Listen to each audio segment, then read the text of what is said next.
Friends, very good evening. मेरा नाम है प्रीति चक्रवर्ती और एमपी इलेक्ट्रिकल पॉइंट में आपका बहुत बहुत स्वागत है। फ्रेंड्स, हमने जो एमपी इलेक्ट्रिसिटी बोर्ड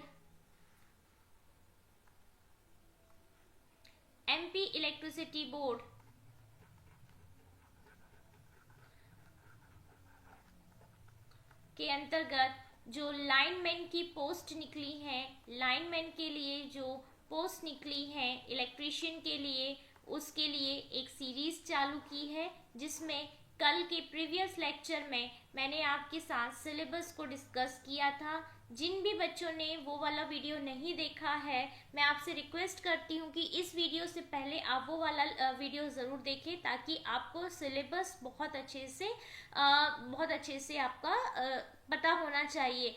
क्योंकि अगर आप किसी भी एग्ज़ाम को निकालना चाहते हैं तो आपको जो सबसे मेन चीज़ है कि आपको उसका सिलेबस पता होना चाहिए कि सिलेबस क्या है, उसके PYQs क्या है, और उसके बाद मतलब किस पैटर्न से वो पूछता है और किस तरीके के MCQs जो हैं उस सिलेबस से बन सकते हैं, उन चैप्टर से बन सकते हैं। सो आपको हमारे इस कोर्स में हम ये तीनों चीज़ें आपको कराने वाले हैं। जितने हो सकते हैं ज़्यादा MCQs कराएंगे, PYQs के बेस पे आपको सारे लेक्चर्स अवेलेबल कराएंगे। सो आई रिक्वेस्ट जिस भी बच्चे ने वो वाला वीडियो नहीं देखा है वो प्लीज़ जाके उस वीडियो को देख ले। सो स्टार्ट करते हैं। जैसे कि कल मैंने आपको सिलेबस समझाया था, तो सबसे पहले मैंने आपको बताया था कि जो चैप्टर नंबर 1 और चैप्टर नंबर 1, 2 और 3 जो है वो बेसिक्स चैप्टर हैं किसके, इलेक्ट्रीशियन थ्योरी के बेसिक चैप्टर। मतलब जैसे आपको हेल्थ एंड सेफ्टी उसमें क्या होनी चाहिए, कोई भी इंसान अगर कहीं वर्क प्लेस में काम कर रहा है तो उसे क्या हेल्थ एंड सेफ्टी जो है उसके प्रिकॉशंस फॉलो करना चाहिए, कैसे उसको उस पे अप्लाई करना चाहिए, क्या क्या वो होते हैं, ये सारी चीज़ें पता होनी चाहिए।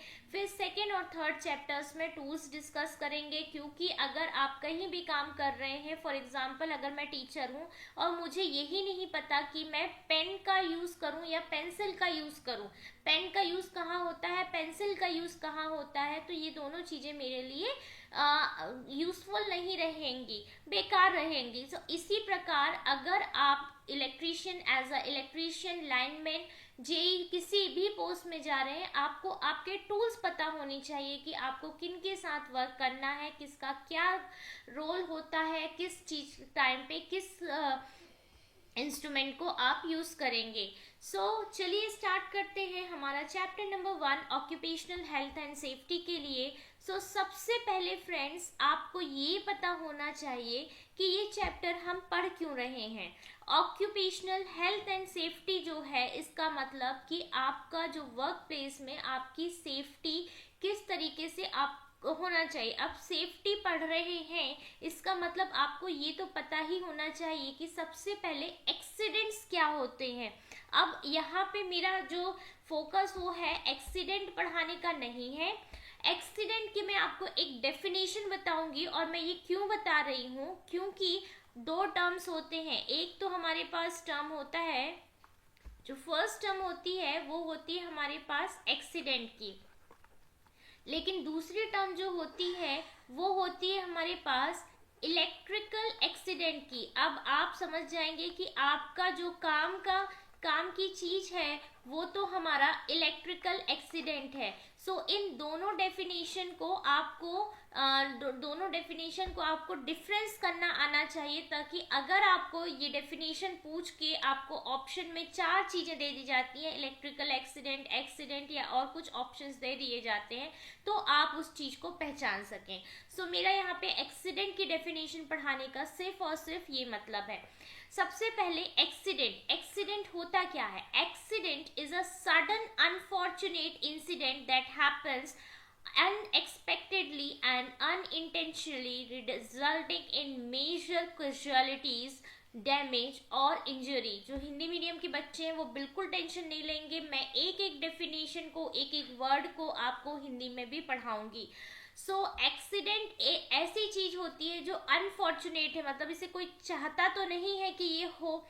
एक ऐसा अनफॉर्चुनेट इंसिडेंट है जो अनएक्सपेक्टेडली, मतलब जो कभी भी हम एक्सपेक्ट नहीं करते हैं बट हो जाता है, और ना ही इसे मतलब इंटेंसली किया जाता है। ये एक अनइंटेंशनली चीज होती है जो कि एक मेजर कैजुअलिटीज, डैमेज या इंजरी को रिजल्ट करती है।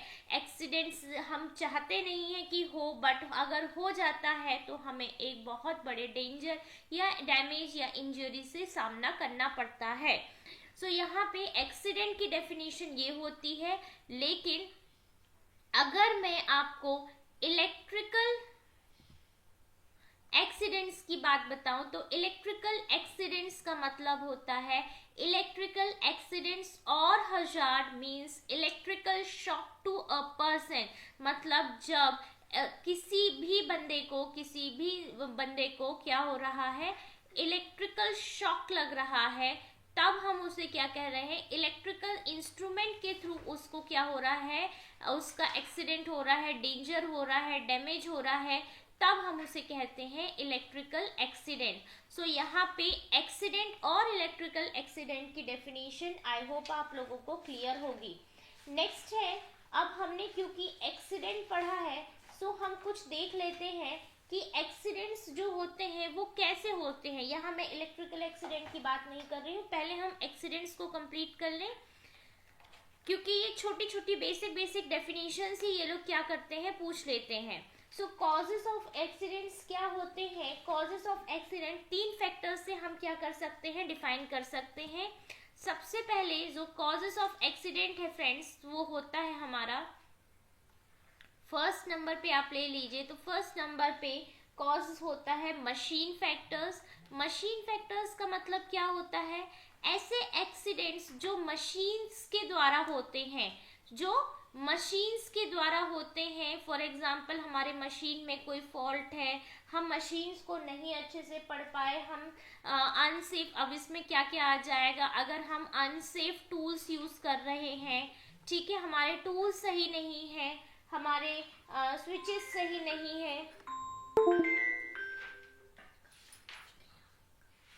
ठीक है, फिर उसके बाद लेआउट हमारा सेफ नहीं है,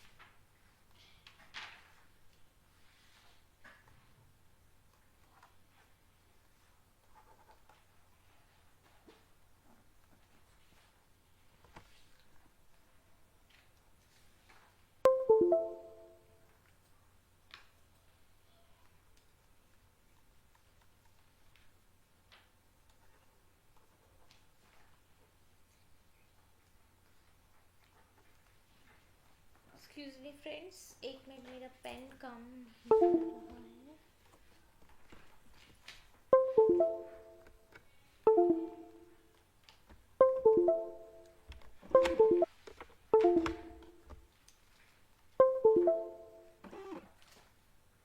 ओके, अनसेफ लेआउट है हमारा, लेआउट हमारा सही नहीं है, अनसेफ लेआउट। फिर उसके बाद प्रॉपर इक्विपमेंट का यूज नहीं कर रहे हैं हम, यानी हमारे इम्प्रॉपर इक्विपमेंट्स हैं,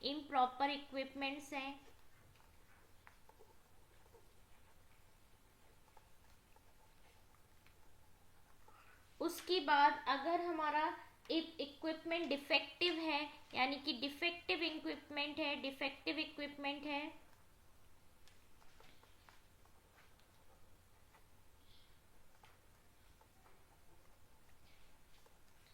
उसके बाद अगर हमारा अनसेफ स्टोरेज है,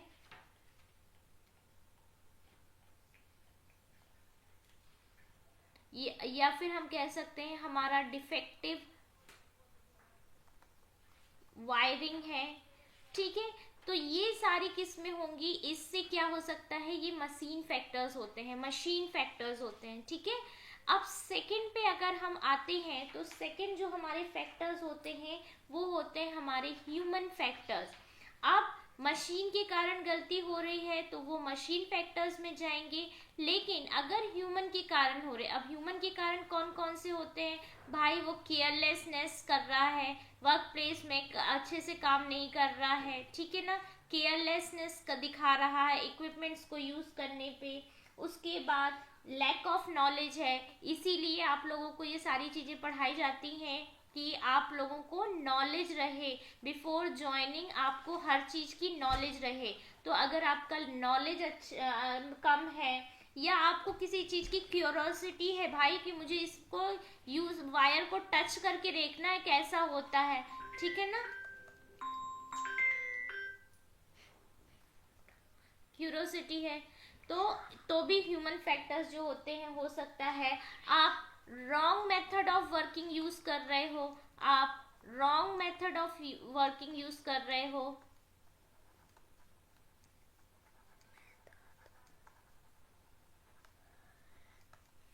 तो भी आपका क्या होता है, ये ह्यूमन फैक्टर्स के अंतर्गत आता है। उसके बाद आ जाइए, जो थर्ड फैक्टर्स होता है वो होता है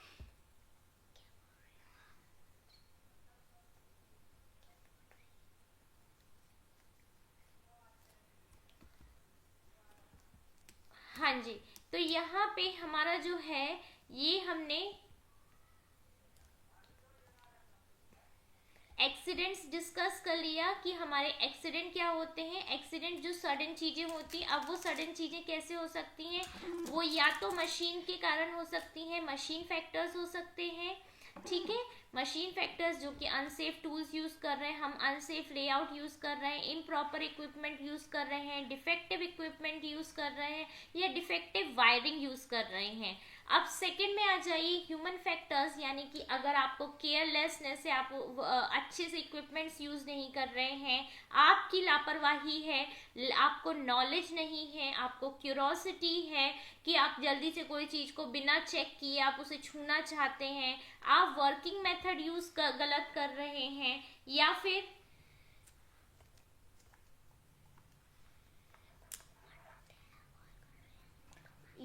आपको लैक ऑफ डिसिप्लिन है। देखिए, ये भी एक इम्पॉर्टेंट फैक्टर होता है, डिसिप्लिन, मतलब आपको हर चीज डिसिप्लिन से करनी है, कब कौन सी चीज करनी है ये चीज आपको पता होनी चाहिए, ठीक है, ये सब ह्यूमन फैक्टर्स के अंदर आता है। आपने ड्रेस सेफ नहीं पहनी है, अनसेफ ड्रेस पहनी है, तब भी ये क्या होगा, ह्यूमन फैक्टर में आएगा। फिर उसके बाद आपको मतलब आप इल थोड़े से ड्रग एडिक्शन में हैं, या आप इल हैं, ठीक है, ड्रग एडिक्शन में हैं, या आप इलनेस में हैं, ये भी आपका जो है, इन कारणों से आपका एक्सीडेंट हो सकता है। सो आई होप यहाँ पे आपको एक्सीडेंट्स जो हैं वो क्लियर हो गए होंगे। ये बहुत बेसिक चीजें हैं, बट हमने क्योंकि आपको प्रॉमिस किया है कि आपको ये चीजें पढ़ने के बाद कहीं और कोई भी बुक नहीं खोलनी पड़ेगी, इसलिए मैं आपको एक एक छोटी से छोटी चीज पढ़ा रही हूँ, ठीक है। अब इसके बाद इलेक्ट्रिकल एक्सीडेंट्स पे आ जाइए। तो जो इलेक्ट्रिकल शॉक्स पर्सन को लगता है उसे हम इलेक्ट्रिकल एक्सीडेंट्स कहते हैं, ठीक है। अब ये इलेक्ट्रिकल एक्सीडेंट्स होते क्या हैं, देखिए, इलेक्ट्रिकल एक्सीडेंट का मतलब होता है, इलेक्ट्रिकल एक्सीडेंट और hazard means electrical shock to a person, ठीक है, electrical shock to a person, जब किसी पर्सन को इलेक्ट्रिकल शॉक लग जाता है तब हम उसे कहते हैं कि उसका इलेक्ट्रिकल एक्सीडेंट हुआ है, ठीक है। अब इसका जो है कॉजेस क्या हो सकते हैं, देखिए, इस बात को ध्यान में रखिएगा, ये एक जो लाइन में लिख रही हूँ ये थोड़ी सी इंपॉर्टेंट लाइन है, कि जब भी वोल्टेज जो है,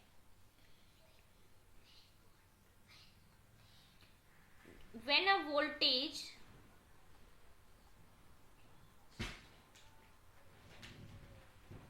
of 90 volt और मोर, यानी 90 वोल्ट या उससे ज्यादा का वोल्टेज जो है वो पास होता है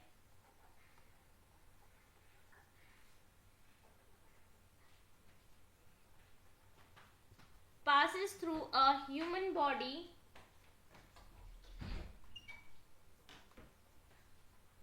then human या person suffers with a shock,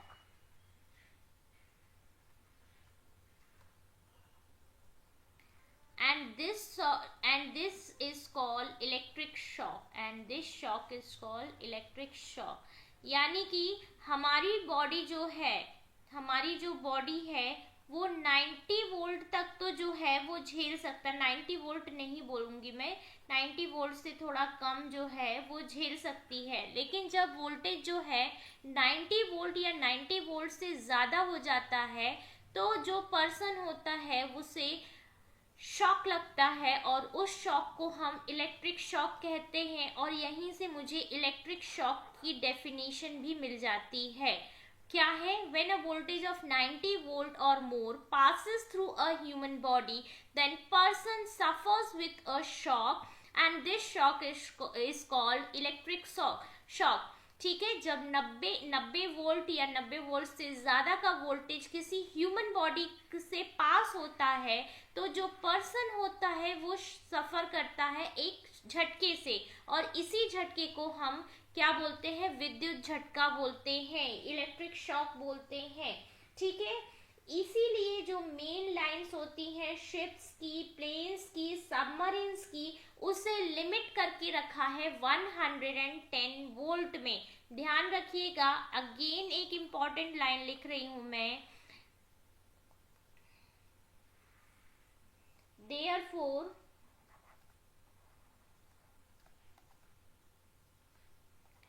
main lines of ships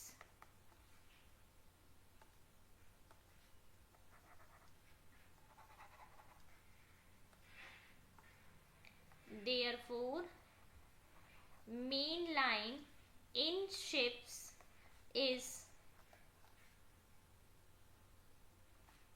ships, planes and submarines.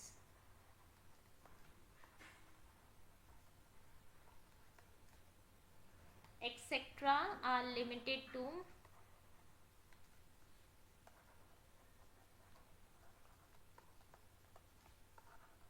110 volt.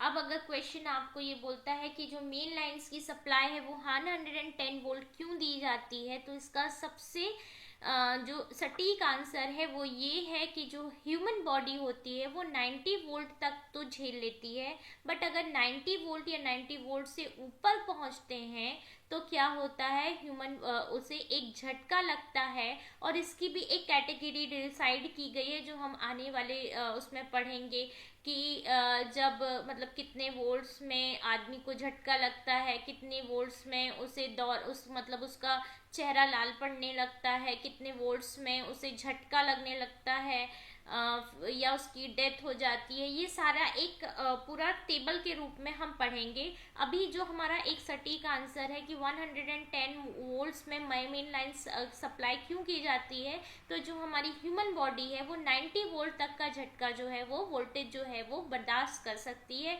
उसके बाद उसे शॉक लगता है, और वो शॉक जो होता है उसे हम इलेक्ट्रिक शॉक कहते हैं। ऐसा होता है ना, कभी कभी क्या होता है कि कोई इंसान जो है वो वायर को छूता है, और वायर को छूने के बाद वो क्या करता है, उसे छोड़ देता है, यानी वो हल्का सा झटका, जैसे हम प्रेस वगैरह करते हैं तो कभी हल्का सा झटका लगता है, हम उसको छोड़ देते हैं, तो वो उतना हमारा बॉडी जो है वो उसको सहन कर लेता। बट कभी क्या होता है कि हमने कोई वायर छू ली और वो उसमें एकदम से चिपक गया। कभी कभी होता है ना कूलर वगैरह से, मतलब बच्चे या बोलना नहीं चाहिए बट होता है कि ऐसे बच्चे चिपक जाते हैं, उनकी डेथ हो जाती है, तो वो उसकी बॉडी जितना बर्दाश्त नहीं कर पाती है।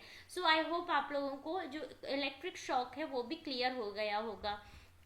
नेक्स्ट है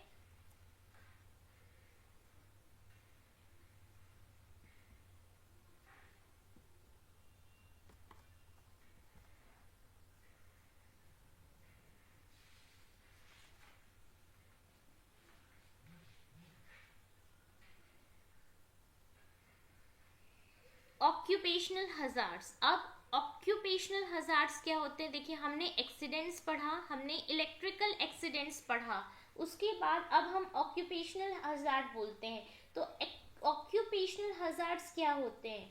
ऑक्यूपेशनल हजार्ड्स जो होते हैं, अगर मैं आपको इसको एक डेफिनेशन के टर्म्स में समझाऊं, मैं इसलिए सबकी डेफिनेशन लिखवा रही हूँ क्योंकि आजकल जो है वो सेंटेंस वाले क्वेश्चंस बहुत पूछते हैं डायरेक्ट डेफिनेशन देके कि ये किसकी डेफिनेशन है, इसलिए मैं हर चीज़ की डेफिनेशन आपको क्लियर करते जा रही हूँ। सो ऑक्यूपेशनल हजार्ड्स जो हैं वो रिफर करते हैं, चलिए पहले मैं लिख देती हूँ, refers to injury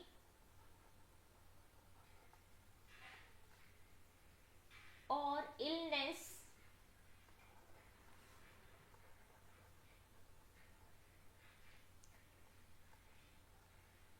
deterioration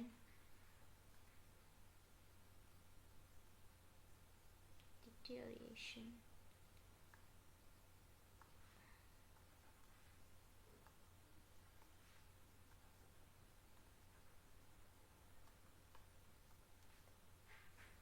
of the workplace environment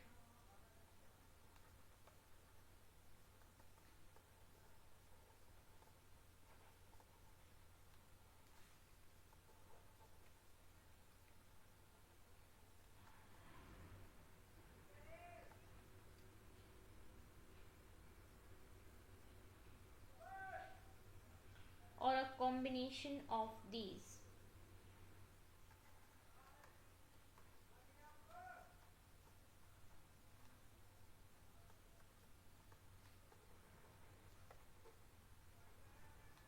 अब ये ऑक्यूपेशनल हजार्ड क्या होता है? देखिए, अगर आपकी जो इंजरी है वो वर्क प्लेस या एनवायरनमेंट के कारण हो रही है या दोनों के कारण हो रही है तो उसे हम ऑक्यूपेशनल हजार्ड कहते हैं। अब इसके अंतर्गत जो है वो आता है हमारा फिजिकल हजार्ड। फिजिकल हजार्ड का मतलब होता है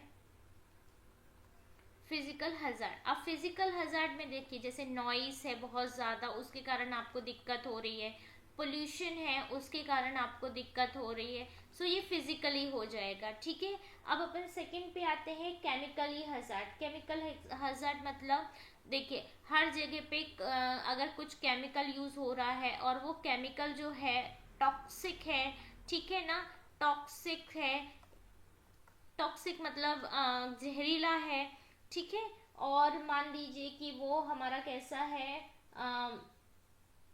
कोरोसिव है, एक्सप्लोसिव है,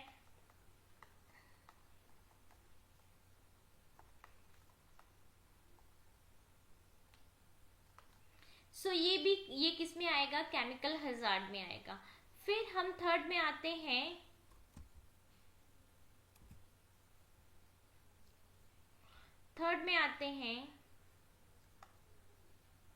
सॉरी,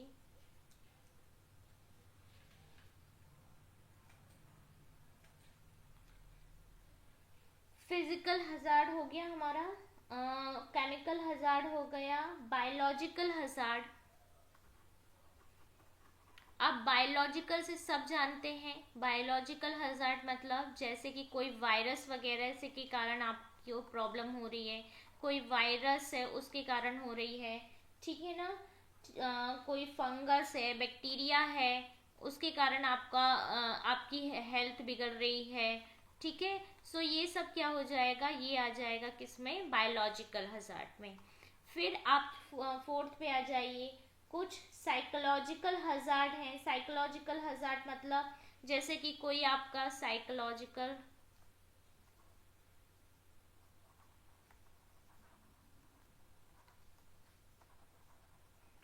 हजार्ड है आपका, फॉर एग्जाम्पल जैसे कि अगर वहाँ पे डिस्क्रिमिनेशन हो रहा है लोगों के बीच में, फॉर एग्जाम्पल वहाँ पे आपका असॉर्शन हो रहा है, मतलब आपको दबाया जा रहा है, आपको अब्यूज किया जा रहा है, इस तरीके से एग्रेसिव हो रहा है, ये सारी चीज़ें साइकोलॉजिकल हजार्ड में, इसके कारण आपकी मेंटल हेल्थ बिगड़ रही है, फिर आपकी तबीयत बिगड़ रही है। फिर कुछ मैकेनिकल हजार्ड्स हैं। मैकेनिकल हजार्ड्स मतलब मैकेनिकल हजार्ड्स हैं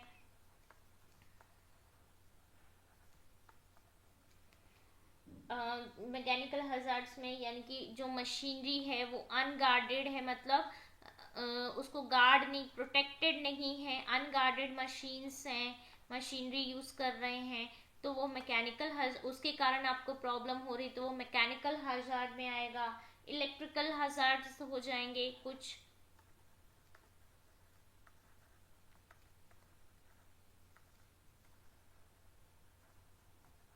इलेक्ट्रिकल हजार्ड का मतलब लीकेज ऑफ करंट हो रहा है, करंट कहीं से लीक कर रहा है, ठीक है, लीकेज ऑफ करंट हो रहा है, कोई इक्विपमेंट अच्छे से कवर नहीं है तो वो उससे आपको प्रॉब्लम हो रही है।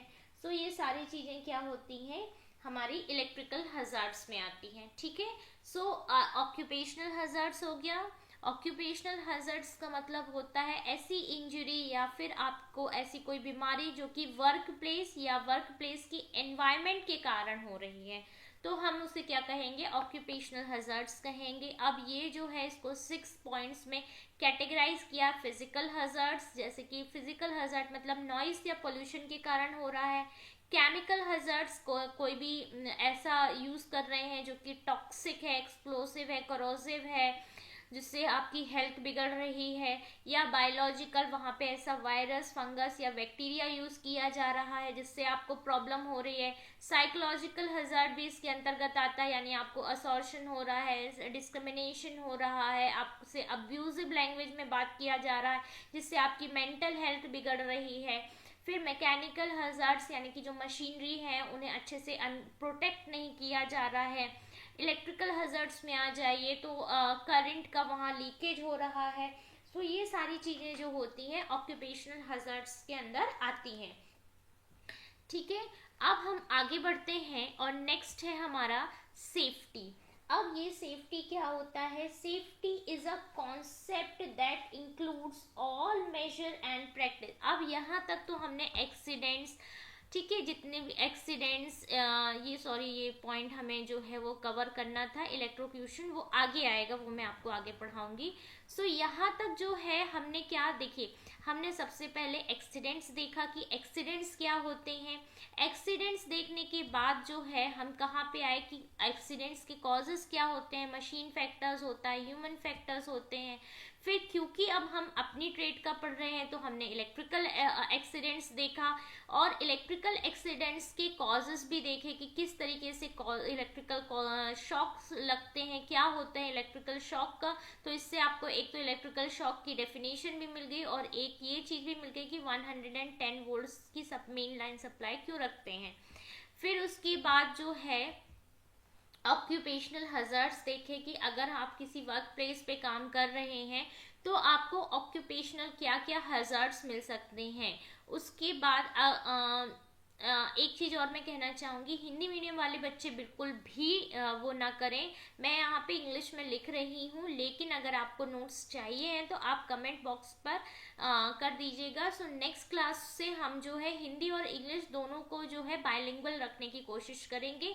बाकी मैं आपको समझा तो रही हूँ हिंदी में, एक एक शब्द हिंदी में समझा रही हूँ, तो आई होप कि आपको दिक्कत तो नहीं होनी चाहिए। बट फिर भी अगर किसी बच्चे को इंग्लिश पढ़ने में प्रॉब्लम होती है या ऐसी कोई दिक्कत हो रही है तो मैं नेक्स्ट क्लास से जो है वो हिंदी में, इंग्लिश में, हिंदी में भी रखने की कोशिश करूँगी। ओके, सो यहाँ पे हमने जितने हजार्ड्स हैं वो तो देख लिए। अब इन हजार्ड्स की सेफ्टी क्या करनी चाहिए, क्या होती है ये सेफ्टी। अब क्योंकि हमारा जो चैप्टर है वो इसी बारे में है, ऑक्यूपेशनल हेल्थ एंड सेफ्टी के बारे में। सो हम क्या करेंगे, अब यहाँ से सेफ्टी पढ़ेंगे। अब सेफ्टी की डेफिनेशन, पहले सबसे पहले मैं आपको सेफ्टी की डेफिनेशन पढ़ाऊंगी। सेफ्टी की डेफिनेशन होती क्या है, देखिए safety is a concept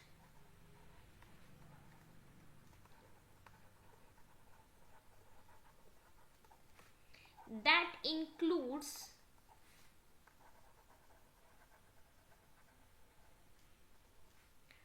all measures and practices, all measures and practices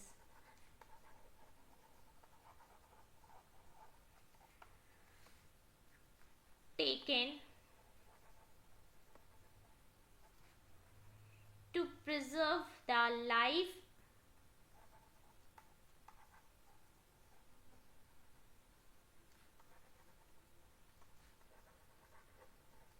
ensuring safety of workers.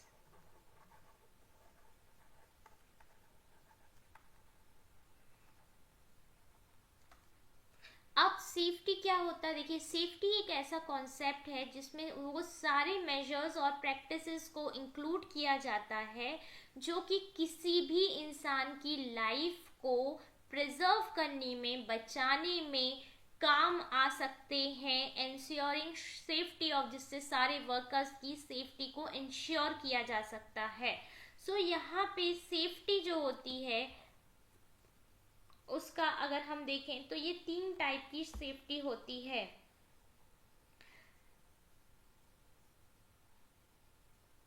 ठीक है, 3 टाइप की सेफ्टी होती है। अगर हम फर्स्ट सेफ्टी की बात करें तो एक होती है जो हम पर्सनल सेफ्टी रखते हैं।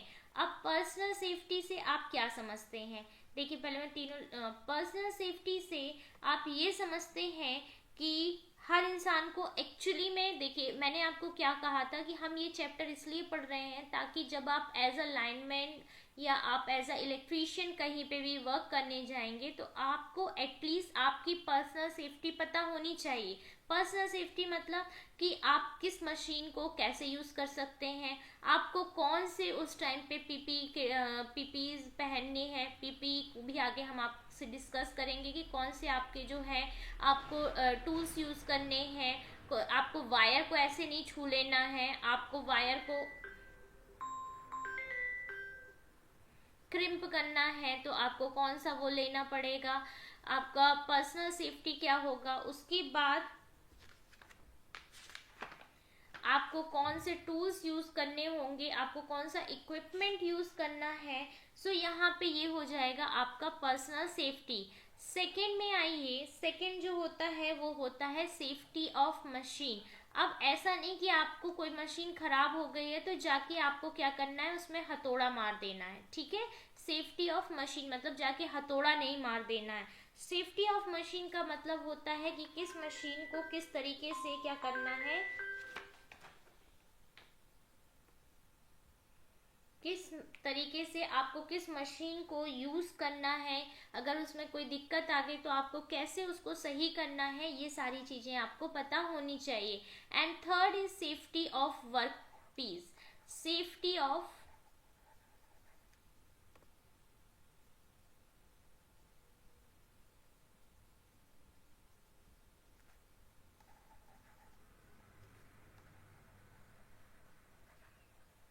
Work piece. अब जैसे आपको मशीन की सेफ्टी होती है ना, वैसे ही आपको आपके वर्क प्लेस की भी सेफ्टी आपको आनी चाहिए कि आपको वर्कशॉप को कैसे आपको सेफ रखना है, क्या मेजर्स यूज करने हैं, कौन से इंस्ट्रूमेंट को किस तरीके से रखना है। ऐसा नहीं कि आपने ले जाया और वहां पे फेंक दिया, आपको हर चीज का प्रोटेक्शन, विद प्रोटेक्शन आपको सारी चीजें पता होनी चाहिए। सो टाइप्स ऑफ सेफ्टी, सबसे पहले हमने सेफ्टी को डिस्कस किया था। सेफ्टी क्या होता है, सेफ्टी एक ऐसा कॉन्सेप्ट होता है that includes all measures and practices that taken to preserve the life, ensuring safety of workers की सेफ्टी के लिए जितने भी मेजर्स और प्रैक्टिसेस हो सकती हैं उसे हम सेफ्टी के अंतर्गत लेते हैं। अब सेफ्टी के अंतर्गत 3 टाइप्स हमने डिस्कस किए। एक तो पर्सनल सेफ्टी, अपने आप की सेफ्टी भी करना है, मशीन्स की सेफ्टी भी करना है, और जिस वर्कशॉप या वर्क प्लेस में टूल्स रखे हुए हैं हम उसकी भी हमें सेफ्टी करनी है। ठीक है, ओके नेक्स्ट आ जाइए सेफ्टी रूल्स। अब कुछ सेफ्टी रूल्स भी होते हैं। अब सेफ्टी रूल्स देखिए बहुत सारे सेफ्टी रूल्स हैं तो हम यहाँ पे कुछ सेफ्टी रूल्स डिस्कस करेंगे। जैसे इलेक्ट्रिकल वर्क को जो है वो एक क्वालिफाइड पर्सन ही जो है वो उसे करे। ठीक है ना, कोई भी ऐसे इंसान ना करे जिसे ये सारी चीजें नहीं आती हैं। तो इलेक्ट्रिकल वर्क जो है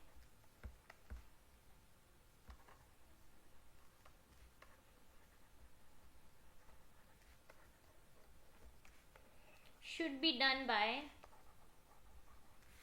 qualified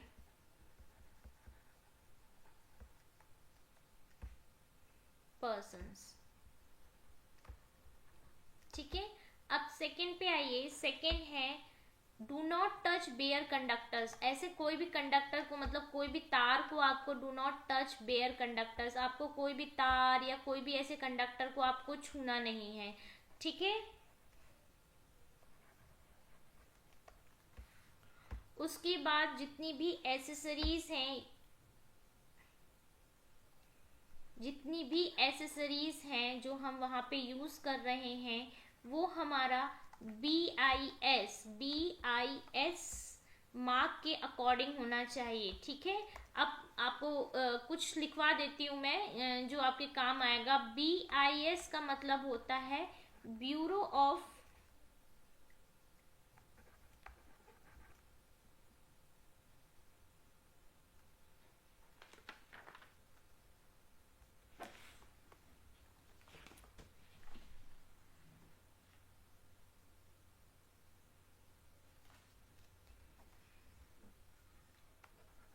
Indian standard,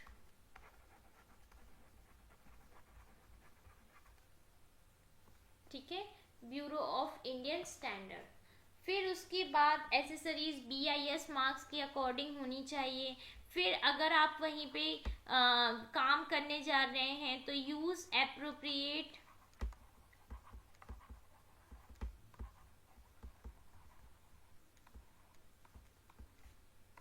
PPs।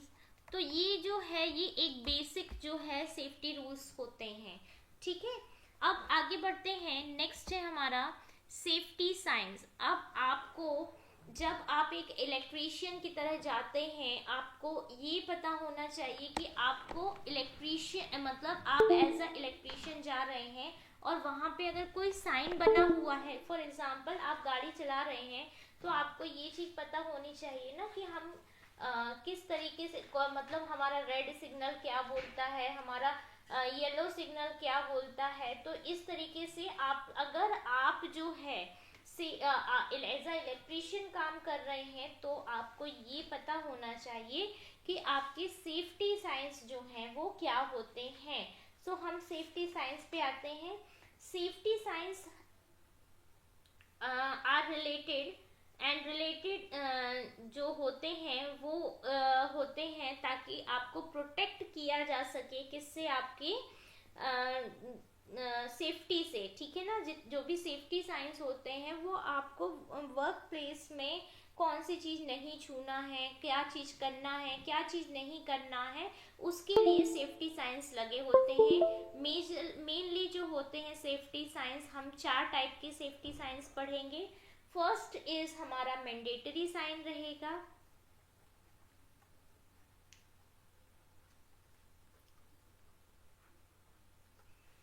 Second जो है वो होगा हमारा informational sign.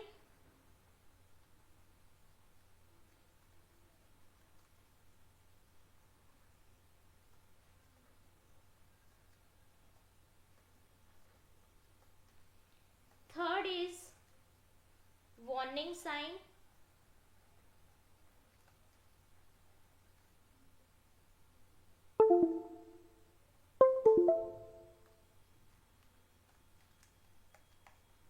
Wait a second.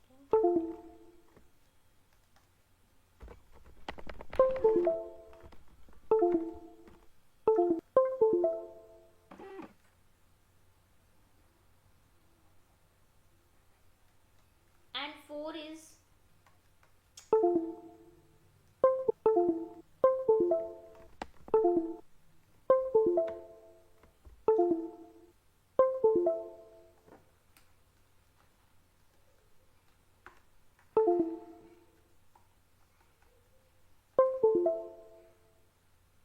And fourth one is provision sign.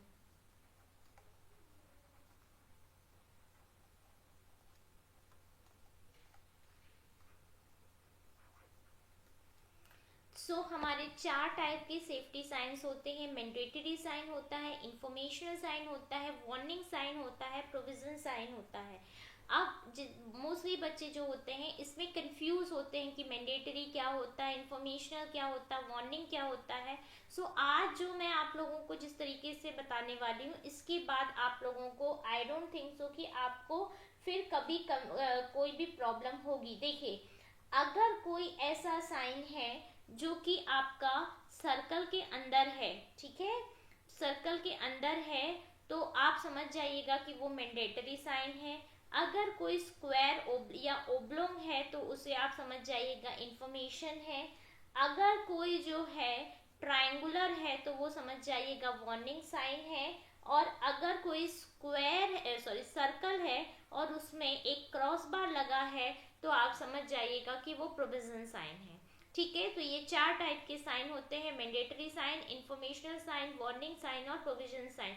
Mandatory sign circle होता है, इंफॉर्मेशनल साइन स्क्वायर होता है, वार्निंग साइन ट्रायंगुलर होता है, प्रोविजन साइन जो है स्क्वायर सर्कल के इसमें एक क्रॉस बार लगा होता है। ये एक बेसिक इंफॉर्मेशन है, बाकी आगे मैं आप लोगों को इसके बारे में समझाती हूँ।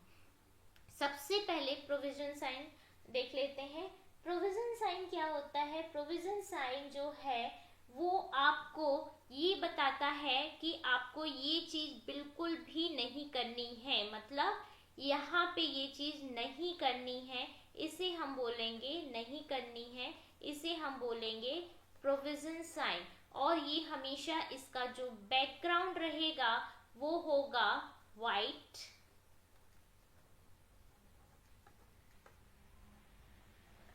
और उसके ऊपर रेड कलर का क्रॉस मार्क होगा।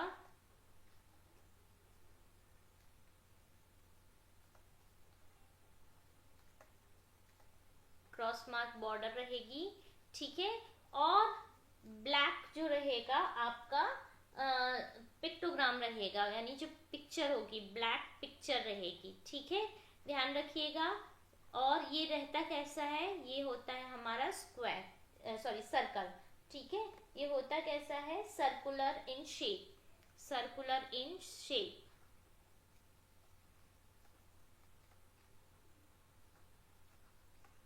यानी अगर कोई चीज वहां पे नहीं करनी है उसे हम क्या कहेंगे? Provision sign.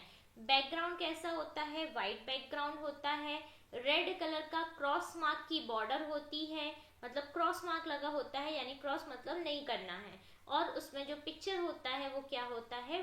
ब्लैक पिक्चर होती है, ठीक है, सर्कुलर शेप में होता है।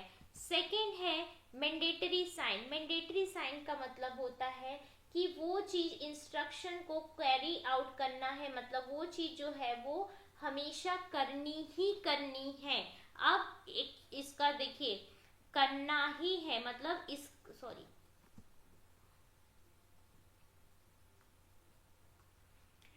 क्या है? करना ही है, इसे करना ही है।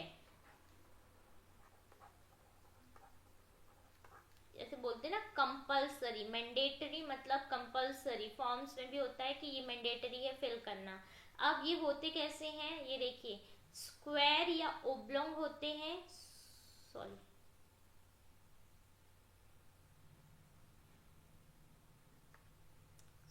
सर्कुलर होते हैं, सर्कुलर होते हैं, ठीक है। ब्लू इनका बैकग्राउंड होता है, ब्लू बैकग्राउंड होता है, और ब्लैक बॉर्डर होती है। ब्लू बैकग्राउंड होता है विथ वाइट बॉर्डर और black symbol, with white border black and black symbol.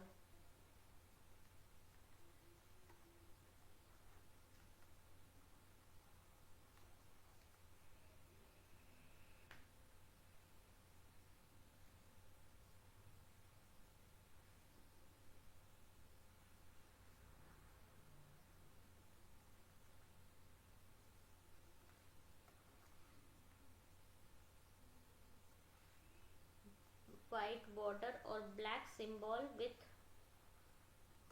White, इसका बैकग्राउंड भी है ना, वाइट बैकग्राउंड,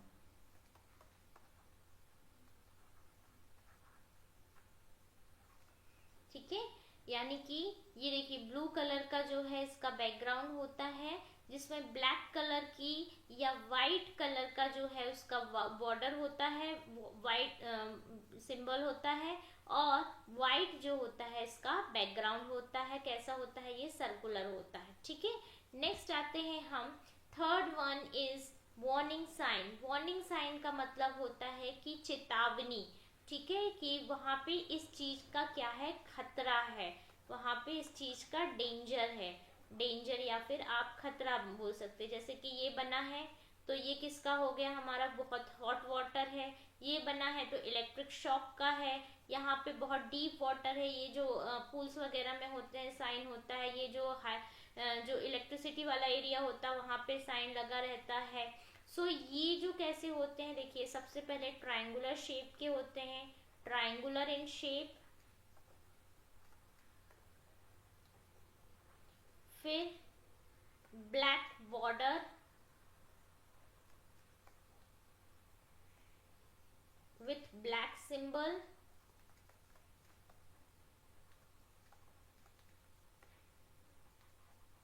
ये बहुत इंपॉर्टेंट है फ्रेंड्स। आप क्वेश्चंस देखिएगा, क्वेश्चंस में आते हैं कि जिसका एंड येलो जो है इसका बैकग्राउंड, कि येलो बैकग्राउंड वाला कौन सा सिंबल होता है। तो आपको ये सब पता होना चाहिए कि येलो बैकग्राउंड मतलब वार्निंग साइन, ट्रायंगुलर वाला जो है वो वार्निंग साइन में है।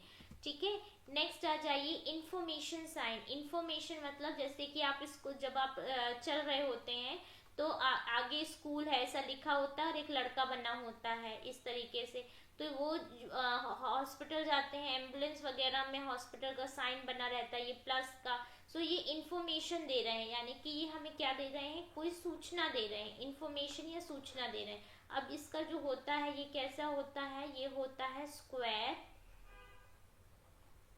और ओब्लॉन्ग। ठीक है, स्क्वायर या ओब्लॉन्ग। उसके बाद ग्रीन इसका बैकग्राउंड होता है, ग्रीन बैकग्राउंड होता है, और वाइट जो होता है इसका जो होता है वाइट सिंबल होता है। ठीक है, सो यहाँ पे हमारे जो सेफ्टी साइंस है वो भी आपके खत्म होते हैं। सो आज की क्लास में हमने जितने भी सबसे पहले एक्सीडेंट पढ़ा। एक्सीडेंट पढ़ने के बाद हमने वहाँ पे उसका कॉजेज देखे, कौन कौन से कॉज हो सकते हैं। फिर उसके बाद इलेक्ट्रिकल एक्सीडेंट देखा। इलेक्ट्रिकल एक्सीडेंट देखने के बाद हमने उसका इलेक्ट्रिकल शॉक्स देखा। फिर सेफ्टी की डेफिनेशन पढ़ी, सेफ्टी रूल्स पढ़े, टाइप्स ऑफ सेफ्टीज पढ़ा। फिर उसके बाद हमने जो है सेफ्टी साइंस पढ़े। तो आज की क्लास में हमने यहाँ तक कंप्लीट किया है। आई होप आप लोगों को बहुत अच्छे से समझ में आ रहा है। एक बार और कहती हूँ कि अगर हिंदी मीडियम वालों को मेरी राइटिंग समझ में नहीं आ रही या पढ़ने में कोई दिक्कत हो रही है तो वो कमेंट बॉक्स में जाकर ज़रूर कमेंट करें कि मैम आप हिंदी में भी जो है वो नोट्स लिखवाइए। और मैं आपसे बस इतना ही आपको अनुरोध करूँगी कि जब भी आप इस वीडियो को देख रहे हैं तभी आप इसके नोट्स बनाना चालू कीजिए, क्योंकि जो क्लासेस हैं वो रेगुलर क्लासेस चालू होंगी तो आप उतने दिन पीछे होते जाएंगे। तो थैंक यू सो मच। अगर आपने अभी भी व्हाट्सएप ग्रुप ज्वाइन नहीं किया है तो लिंक में व्हाट्सएप ग्रुप दिया हुआ है, आप जाकर उसे ज्वाइन कर सकते हैं। Thank you so much, have a nice day.